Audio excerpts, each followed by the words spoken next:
Okay, so we're going to be, one of my favorite stories in the Bible is the man that was blind and Jesus healed him and made him see. We're going to be talking about that miracle plus some others. It's going to be a great, great series. We're really, really excited about it. And it all starts next Sunday. But for now, let's talk about love. 1 Corinthians 14:1. If you got your Bible, you can flip open to that. If you don't, no problem. We're going to stick it up on the screen. Here's what it says. 1 Corinthians 14:1. It says, "Make love your greatest aim." And then John 13:35 says this, "By this all men will know that you are my disciples, if you love one another." We've been talking about how love is a choice, and love is also an action. And for those of us that call ourselves Christians, that are followers of Christ, love is our most distinguishing mark. That's the thing, when people look at us, they should be able to see more than anything. And I tell you, I can attest to that. I've been hanging around these crazy Christ followers all my life, and they are some of the coolest people that I've ever met. And they know how to love, that's for sure. But every once in a while, we kind of don't get it right with this. And we kind of slip up, and there have been some things that have happened that have actually really turned people away from God because we have not got that love thing right. And I happen to have in my hand here a couple of kind of funny but sad stories about Christian love. Okay, this was actually one I found in the Wall Street Journal, of all places. It says this happened last year, I believe. On a quiet Sunday morning in June, as worshipers settled into the pews at such and such church in southwestern Michigan, Pastor so-and-so grabbed his cell phone and dialed 911. When a dispatcher answered, the preacher said that a former congregant was in the sanctuary, and we need her out as soon as possible. Okay, so get the picture. The pastor's calling 911 right as church is starting to get somebody out of the building. Half an hour later, a 71-year-old woman, a church member for nearly 50 years, who had taught Sunday school and regularly donated 10% of her pension, was let out by a state trooper and a county sheriff's officer. You get that picture? A 71-year-old woman being arrested in church. And I thought this was hilarious right here. One of the troopers held her purse and Bible, and the other put handcuffs on her.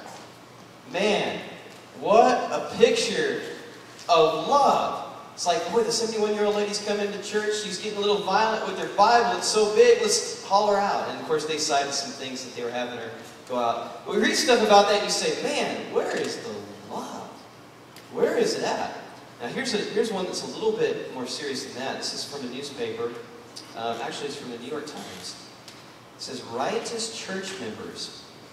Okay, in Pennsylvania, information was received Saturday of an expected church riot to take place at the village of Bellamy's Church, 14 miles from the city. On Sunday, the sheriff, with his deputies, and Sergeant Ressler, with his officers, left this city Saturday evening for the above place, arriving there at midnight, finding the community in the highest excitement, the cause of which is briefly stated as follows. A few weeks ago, the members of it names a certain church of that place held an election to decide whether they should keep their old pastor, the Reverend R.S., and I don't know how to pronounce this, so I'm going to say Appel. On this subject, there seemed to be a division in the congregation, and resulting in the Reverend Mr. Appel receiving 3 votes. Yesterday was their first service to be held since the election. During the night, I like this here, this is funny, the anti-Appel faction took charge of the church, barred the doors, and placed picket guards around the building, and would not let any of the Appel faction come near. 10 o'clock was the appointed hour for the service to be held, but it was useless for the Appel men to try to get possession of the church. Both parties came together. Words were followed by blows. They were getting into a fight. The church was robbed of its furniture, which was used in the fight. Do you get this picture? This is incredible. By which much of it was destroyed. I guess the furniture was destroyed in the fight, so it was a pretty grueling fight. The sheriff and his deputies then took charge and dispersed the riotous crowd, leaving the anti-Appel faction. That just cracks me up, the anti-Appel faction. in charge of the church. Today the battle was renewed, which caused the arrest of 25 members of the anti-Pell faction. The prisoners are to be held for trial at court for their disgraceful conduct yesterday. Other arrests are expected to follow. Wow, there's a lot of love in that place. Can you imagine that? It's crazy. It's nuts. Now those are sad, and they're maybe even a little bit funny, but here's one that is really, really sad. You've heard of this guy. Anybody ever heard of a guy by the name of Gandhi? Very famous, kind of a peace worker. He would you know, go on these peace fasts, you know, for peace all over the world. And I read this little article that was about it. It said Gandhi, one time, eager to worship in a church. Now, he was not Christian, but he was eager to worship, to go to a church. He was turned away by Christians who would not allow him there on the basis of his race. How sad that these men of influence were confronted all too often with the frail human side of people who came in Christ's name. So goes Gandhi's famous quote, and I quote, "I love your Christ.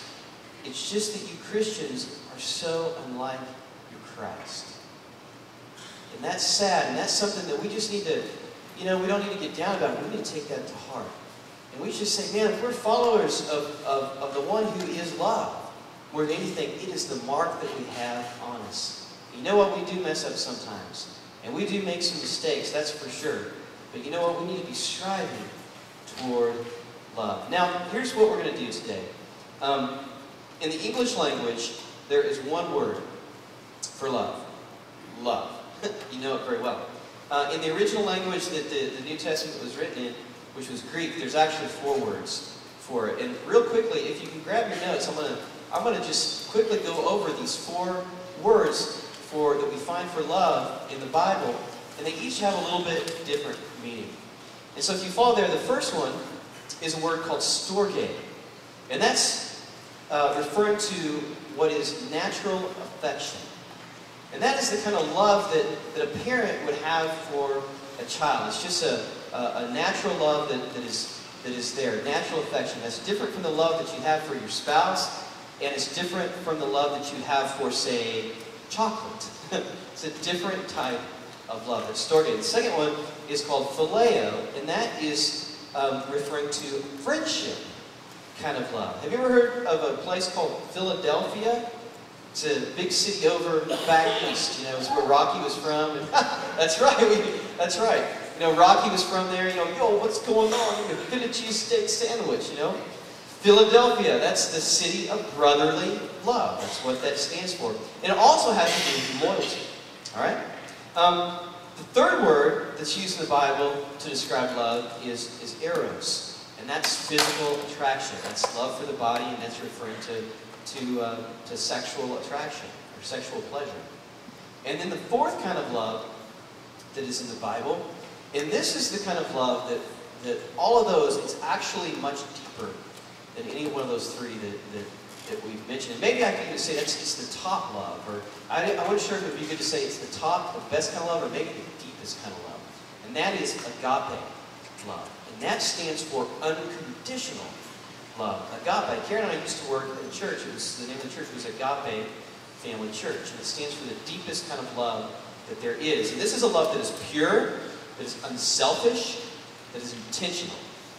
And here's the idea right here. It's a choice in love regardless of the consequences that you have to yourself. Look at John 15 and 13. Here's what it says.